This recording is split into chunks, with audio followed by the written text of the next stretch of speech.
Fearless Frangipan Circus Pie by Maggie Reid. Emile de Bosco decided she would choose which course to study at university by a set of playing cards, like the abuela had taught her in the circus. As she shuffled the cards, she closed her eyes and then asked the question silently in her head, "Where is my path?" She then placed the cards on torn pages of the Trinity College prospectus. As she turned over the central card, the Ace of Spades, and lifted the card, the course revealed was medicine. Unhappy with that choice, she shuffled the playing cards again, thoroughly. She also mixed up the range of university courses with verve. After 3 minutes of frenetic shuffling, she turned over the Queen of Hearts. Thoughtfully, she lifted the card and revealed the same path, medicine. At that point, the table seemed to shake as if there was an earth tremor. Emile grabbed the playing cards and felt a hand on her shoulder. She turned around sharply, but there was no one there. No silhouette visible. As the light bulb began to flicker, Emile began to feel afraid and felt perhaps the attacker was watching her and waiting. As she stood frozen with the playing cards for protection, she heard a familiar voice. It was Gawain's voice, but so faint she was struggling to hear, and stupidly ran to the sash window and opened the curtain.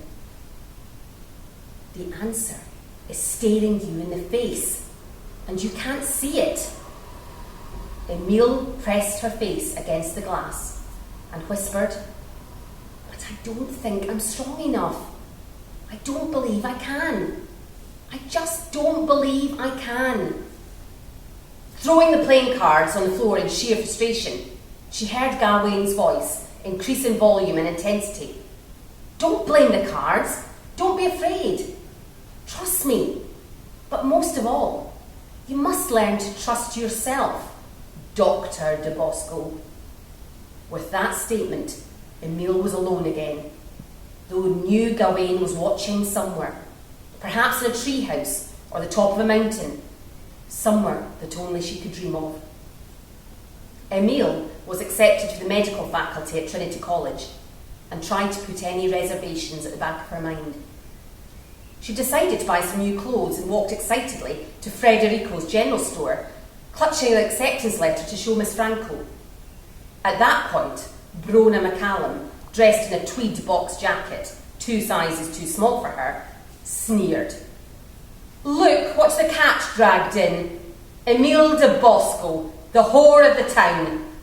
What's the letter? Another abortion, is it?" Brona sniggered and screwed up her eyes like a scraggy cat you find raking in dustbins. Emile hated Brona and all she represented. She traded on her father's name and had no manners or a shimmer of integrity. She couldn't wait to laugh at the demise of others and their suffering. Emile looked at her up and down and then replied, "I'll be studying medicine, Brona. Too many big words for you, thus I don't want to confuse you." Brona looked shocked and then replied smugly, "Were there no other applicants?" Emile chuckled to herself and thought it was more mature to walk away. As she turned to wave, she yelled, "Tell Dr. Jack I shall say goodbye and give him a kiss before I leave." Emile couldn't contain herself and burst out laughing as she walked in an animated fashion to see Miss Franco.